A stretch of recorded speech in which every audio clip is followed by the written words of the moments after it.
जय जिनेंद्र दोस्तों, मैं अधिवक्ता Swati Jain jurist legal associate में आपका एक बार फिर से स्वागत करती हूँ। आज मैं बात करने जा रही हूँ मेंटेनेंस के केस को लेकर।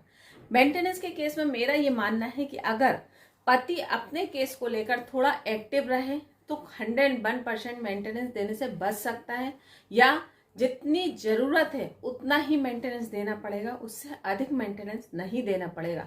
जो कि पति पक्ष का या पुरुषों की ये सोच कहती है कि अब तलाक की अपील लगा दी है पत्नी के द्वारा या हमारे द्वारा या पत्नी के द्वारा मेंटेनेंस का केस कर दिया है, तो अब हमें मेंटेनेंस देना ही पड़ेगा। मेंटेनेंस का निर्धारण होना तो तय है। या एक जुमला और रहता है कि महिलाओं की सुनी जाती है, पत्नी की ही सुनी जाती है, तो यहाँ पर मेंटेनेंस तो देना ही होगा।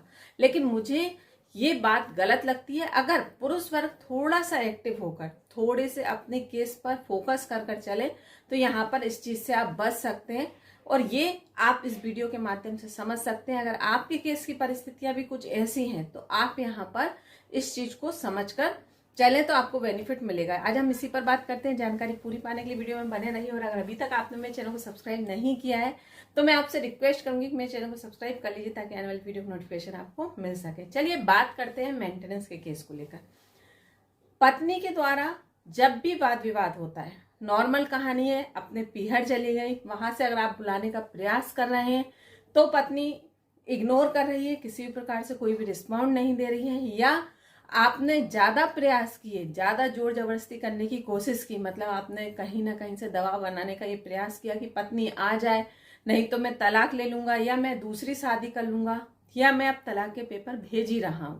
अगर आपने इस तरह का मैसेज भी दिया या इस तरह का प्रयास भी किया तो यहाँ पर पत्नी के द्वारा पलटकर 498 ए, CRPC 125, 406, 376 या इस तरह से जो भी पत्नी के द्वारा बन पड़ता है वो अपने एफर्ट्स पूरे लगाकर इस तरह के केस कर देती है, क्योंकि उसे मालूम है कि यहाँ कहीं ना कहीं उसको जीत हासिल होगी। और ये एक पैकेज जैसा बना रखा है। अगर हम ये बात करें कि महिलाओं को ये मालूम है कि हमें दहेज प्रताड़ना का केस लगाना है, मेंटेनेंस मांगना है, या स्त्री धन पर हमें ये बात कह देनी है कि हमारा स्त्री धन पूरा रख लिया और हमें घर से बाहर निकल दिया, या परिवार के सदस्यों के द्वारा मेरे साथ छेड़छाड़ की जाती थी, या ज्यादा ही हुआ तो मेरे साथ अप्राकृतिक तरीके से सेक्स किया जाता। क्योंकि इन चीजों को आप प्रूफ नहीं कर सकते, नेचुरल है ये चीजें, आप किसी भी प्रकार से आप इस तरह से प्रूफ नहीं कर सकते जहां पर आपका पल्ला भारी हो। तो यहाँ पर पत्नी के द्वारा ये कर देना कोई बड़ी बात नहीं होती। और अतुल सुभाष के केस में अगर हम ये देखें कि कंडीशन कहीं ना कहीं यही थी कि पत्नी की मनमानी चली और न्यायालय के द्वारा पति के साथ, मतलब अतुल सुभाष के केस में 80,000 रुपए का मेंटेनेंस का निर्धारण कर दिया, जो कि किसी भी प्रकार से उचित नहीं था, वो पूर्णतः अनुचित था। और यहाँ पर मेंटेनेंस ही एक ऐसा केस होता है जहां पर पत्नी की हिम्मत बढ़ जाती है और पति कमजोर पड़ जाता है। नेचुरली अगर कोई भी व्यक्ति अपनी आय के उसके पास पर्याप्त साधन है, या यूं कहूं कि कितने भी आय हो, लेकिन वो अपनी लाइफ स्टाइल पर अपने अकॉर्डिंग खर्च करेगा, ना कि किसी अन्य व्यक्ति के ऊपर खर्च करेगा जो कि उसके साथ किसी भी प्रकार से जीवन निर्वाह नहीं कर रहा। देखिए, अगर एक पत्नी उसके साथ रह रही है तो नेचुरल है कि वो उस पर खर्च कर सकता है, लेकिन जो पत्नी उसको छोड़कर चली गई उस पर वो क्यों खर्च करे, या अपनी कमाई का 1 रुपया भी उसको क्यों दे। तो यहाँ पर जब पत्नी इस तरह से मांग करती है तो नेचुरल है कि पति का फ्रस्ट्रेशन में आना, या गलत लगना, या उसका ये सोच होना कि भले ही मैं मर जाऊंगा या मैं इस पैसे को किसी और व्यक्ति के ऊपर खर्च कर दूंगा, लेकिन मैं अपनी पत्नी को, जो कि मुझसे तलाक ले रही है, मुझ पर इतने एलिगेशंस लगा रही है, मैं उस पत्नी को 1 रुपया भी क्यों दूं। और कहीं ना कहीं ये परिस्थितियां 101% निर्मित होती हैं, जहां पर व्यक्ति चाहता है भले ही उसके पास लाखों करोड़ों की इनकम हो, लेकिन वो पत्नी को 1 रुपया देने के लिए भी तैयार नहीं होता। तो यहाँ पर अब आपको करना क्या है? तो यहाँ पर करने के लिए सिर्फ आपको इस चीज पर फोकस करना है, क्योंकि जब भी पत्नी के द्वारा इस तरह के एलिगेशंस लगाए जाते हैं, इस तरह के केस किए जाते हैं, इसमें साथ ही पत्नी के द्वारा एक घरेलू हिंसा का केस भी ऐड किया जाता है। तो यहाँ पर जब पत्नी इस तरह के एलिगेशंस लगाती है तो आपको इन चीजों में नहीं उलझना है।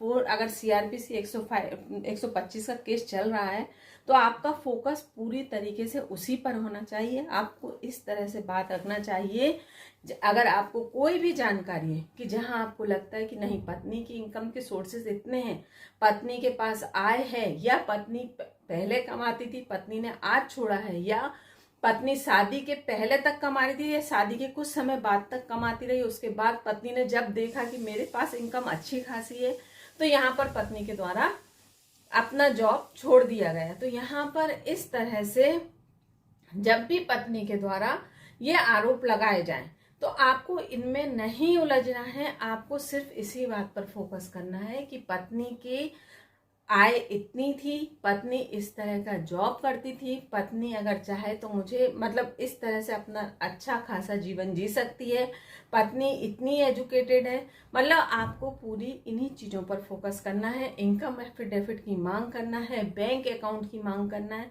बैंक पासबुक की मांग करना है। मतलब जो रजनीश वर्सेस नेहा के केस में जो स्पष्ट गाइडलाइन है कि यहाँ पर दोनों पार्टनर के द्वारा अपनी आय व्यय का विवरण दिया जाएगा न्यायालय के समक्ष। तो आपको इसी तरह के जजमेंट का सहारा लेकर अपने केस को स्ट्रांग बनाना है, ना कि पत्नी अप्राकृतिक सेक्स को लेकर कोई भी बात उठाए, चाहे पत्नी 406 की कोई भी बात करे कि मतलब स्त्री धन रख लिया, या घरेलू हिंसा हो रही है, माता पिता परिवार वालों के द्वारा मेरे साथ घरेलू हिंसा की जाती, तो आपको इनमें नहीं उलझना। आपका फोकस सिर्फ और सिर्फ CRPC 125 पर होना चाहिए। इसमें जो भी स्पष्ट एलिगेशन मतलब जो भी गाइडलाइन दी गई है कि जहां पर मेंटेनेंस की जो मतलब क्राइटेरिया जो कहते हैं ना मेंटेनेंस को लेकर कि किन किन आधारों पर मेंटेनेंस का निर्धारण हो सकता है, तो आपका फोकस उन्हीं आधारों पर होना चाहिए। अगर आपकी पत्नी एडल्ट्री में है, इनकम के सोर्सेज हैं, या पत्नी अपनी मर्जी से गई है, आप चाहते थे वो आपके साथ रहे,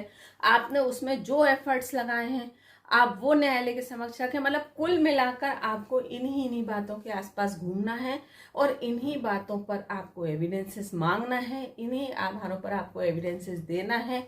रजनीश वर्सेस नेहा के केस की जो भी चीजें आप अपने यूज कर सकते हैं अपने केस में, आपको वो बातें उठाना है। और जब आप इन चीजों को उठाएंगे तो कहीं ना कहीं आपको रिलीफ मिलेगा, और जब आप ये केस अपने लिए स्ट्रॉन्ग कर लेंगे तो आपको अन्य केसों में जीत हासिल करने से कोई नहीं रोक सकता। क्योंकि जब आप एक बार ये प्रूव कर देते हैं कि पत्नी जब यहाँ झूठ बोल रही है, तो कहीं ना कहीं इन केसों में भी किस प्रकार से झूठ बोल रही होगी। तो यहाँ पर अपने आप पत्नी के एविडेंसेस पर न्यायालय में अपना एक व्यू अलग बन जाता है। तो यहाँ पर अगर आप ऐसी परिस्थितियों का सहारा लेकर काम करेंगे तो आपको 101% रिलीफ मिलेगा, और मेंटेनेंस के केस में 1 रुपया भी नहीं देना पड़ेगा। क्योंकि जो हमने अतुल सुभाष के केस में परिस्थितियां देखी वो कहीं ना कहीं इसी विपरीत परिस्थिति को लेकर थी कि जहां पर पत्नी को मेंटेनेंस का आदेश देकर कहीं ना कहीं उसकी हिम्मत इतनी बढ़ा दी जाती है कि उसे ये कॉन्फिडेंस आ जाता है कि जब मैं कुछ नहीं कर रही तो मेरे पास एक आय का सोर्स तैयार हो गया,